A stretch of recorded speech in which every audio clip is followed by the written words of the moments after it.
It's in the story. But what is interesting though is if there will be a rerun at all, let it be between ATIKU and take Obi away, so that people like Chris, what could be our guest, will not get emotional, about it. Our good friend, and in saying so, the point, should be made quite clear that all sides, should be sensitive to the integrity of the institution of the judiciary. And when I say all sides, the politicians, the judges, themselves, as well as even the media, the way that will play in this issue.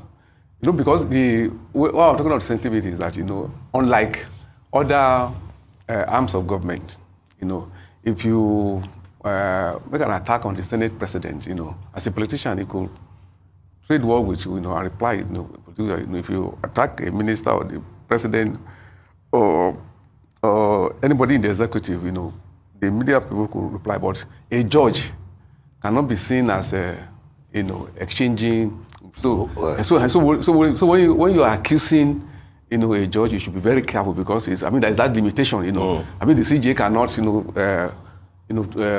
be replying his accuser, Two, in doing this, we should also be mindful of the fact that we don't have a systemic breakdown in Nigeria. There are institutions, which, a lot of work needs to be done to make them work better, to make them stronger, to really build them. But it doesn't mean that these institutions are not there or that they're not working. For God's sake, if you have any allegation, against a judge or whatever, there's the Judicial Council. You can report. Even though we talk down on the system, judges have been disciplined by the Judicial Council. Lawyers have been disciplined. Cases have been taken up, and sanctions have been given. Yeah. And some of these allegations that I made, they border on corruption. If you feel that, if you have evidence that a judge, or in any case, whether it is political or not, if you send a petition to the ICPC, investigate, judges and the rest, and they could be taken to court. Judges have been taken to court, and same body, have ruled, on the matter. So when you now reduce the whole thing to political tirades, and people just think that because of the moment, you could just raise allegations, and because you are making a political point. What I'm saying is that beyond the election, after all, in the next few months, the election will be concluded judicially. The impact on the institution, on the institution of democracy, in terms of the erosion of the integrity of that particular institution, will be felt, and it will not be good for the system. Yeah. Just since the election, there's been an allegation that the CJ, met TINUBU, allegedly, turned out that in London, it's not been proved, it's been disproved. Just only a few days ago, there was the allegation that I think a member of the panel, resigned, claiming to be under pressure or whatever, and that also, has been debunked. Has been debunked. Thank you. So what I'm saying is that culture, we should be mindful, of the implication of it, that it should not be. Then before we take the other story, let me also, in the ATIKU statement, let me also point out this, that Nigerians, I don't know why we enjoy insulting ourselves as a nation.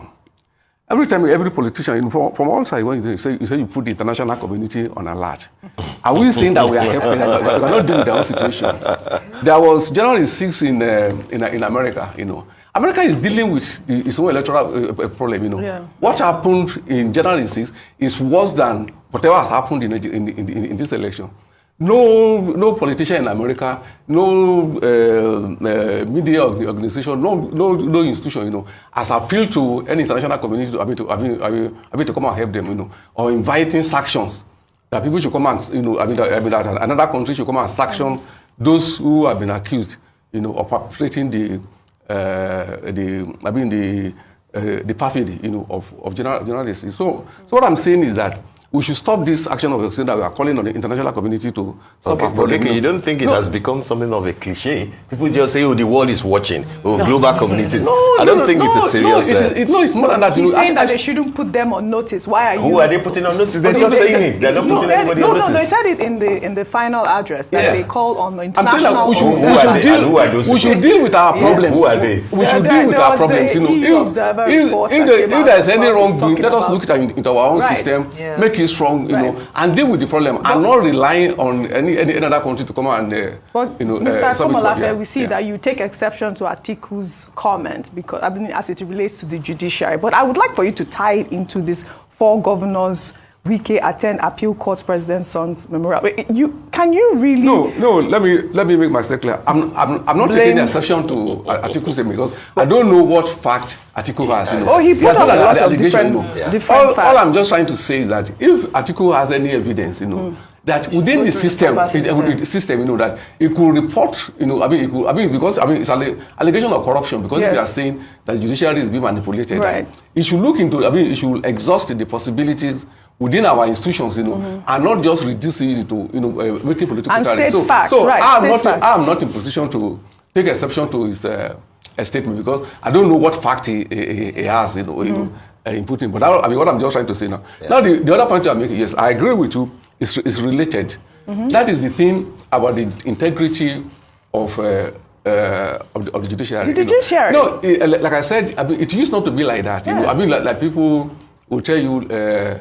About the golden age, for instance, of the Supreme Court, they will mention names of some great justices, of that court. People like Justice Oputa, Esho, Obaseki, and the rest.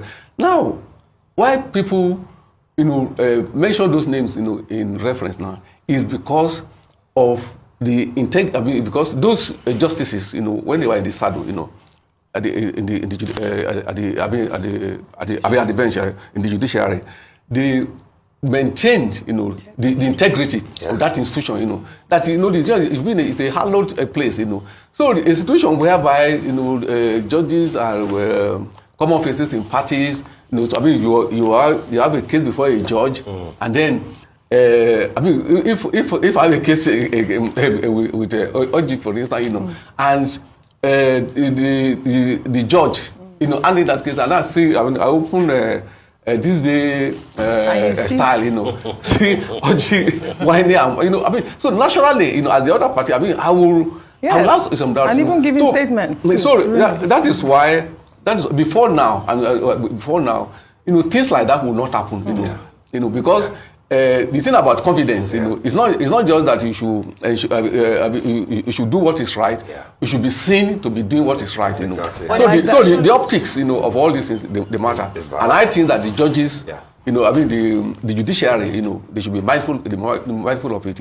I think they need a lot of introspection. Absolutely. I'm curious, Mr. Kenny, just in a situation like this, before we move on to the next paper, where they're saying that, this is a woman who, of course, we're in a place where she's in an emotional state. That's not what she's thinking about. She's trying to, bury her child.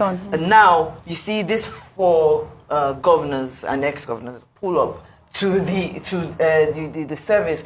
At that point, we know that, they have not been invited. But does the onus now, is it on her or on, the system to say, maybe this is not the best place? Because when I'm talking about optics, of course, and I'm talking about the confidence of the public and judiciary system, who will be responsible for making sure that these kind of things don't happen?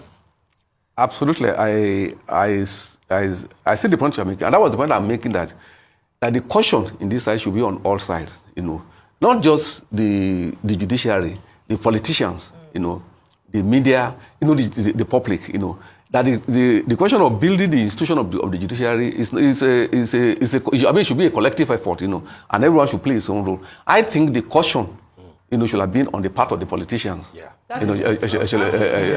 So I'm saying that everybody has a role to play. The blame should not just be put on the judiciary. And just quickly before we leave this day, I think this story is very important, and that is the chief of army staff, going to the mango Because what has been going on in that local government, that area, been very tragic, in the last a few weeks, So I think it is reassuring that the Chief of Army Staff read the riot act. That is the kind of thing we are calling for in the past. Okay. That that the point should be made clear. Yeah. If people go to a place, you start killing people, and as if we live in a lawless society that is not under any security. So the expectation now is that the words, will be matched with action. Absolutely. And then the situation in the Mago area will be. I like that. Let's move over now to this day's style. If you can pull that up, the cover. The top story there says, 54 days after the fuel subsidy removal, where are the palliatives? Nigerians ask TINUBU. Majority groan under severe hardship. Naira continues to free fall in parallel market. Economy grinding to a halt. The president's delayed cabinet formation exacerbates the problem. Very quickly, if you could just touch. Yes, and this is the wheel, is it? That's the wheel. The wheel. But then there's something similar in Sunday Tribune. There's a special report that says Nigerians workers struggle to stay alive, earn a living, as high cost of transportation depletes salaries and resources. And of course, if you take that with the lead story of the same Sunday Tribune, tuition fee hike, don't take us for granted. Labour warns federal government. NANS threatens nationwide protest, urges TINUBU to prevail on federal varsities management. I think with what the will is saying, yes, there was initial euphoria of the policies, reforms that Ashwaju is making as a president. But then 7 weeks, almost 8 weeks down the line, people are groaning and the suffering is real, KK. Where are the palliatives? Legitimate question. My question. Yeah, it's a legitimate question. Yes. And I expectedly, the media, is supposed to convey, the feelings, as they are the reality. Absolutely. So what I'm saying is that, what, especially in all the newspapers, on the front pages, the reality there on the street, on the streets rather, is being conveyed, and it's expected that the government will say that, the patience, of the people, should not be taken for granted. Taken for granted, that, because in fact the question should even be made broader, that is, it's not just where are the palliatives, but after all, palliatives are supposed to be temporary, exactly, emergency, but what is even more important is the definitive solution, in terms of ensuring the welfare of the people. Absolutely. Which I dare say is what the Constitution says is the duty of government. It is. The Nigerian Constitution says the purpose of government should be the welfare and the security, of the people. Absolutely. So it will require even more than palliatives. It will require actually having, an economic plan, economic program, in place, and which will be aimed at ensuring the welfare of the people. And in that wise, such a policy must have a good dose of anti-poverty content, That is actually what is required is to actually wage war against poverty, through efficacious, policies, Right, absolutely. And The Guardian is saying that time is ticking for TINUBU to save poor, vulnerable Nigerians. Absolutely. Time is ticking. Time waits for no one. Essence. Well, we'd like to thank you very much, Mr. Komolafe, for joining us, and we hope to see you next week. Yes. Thank you very much. Thank you very much.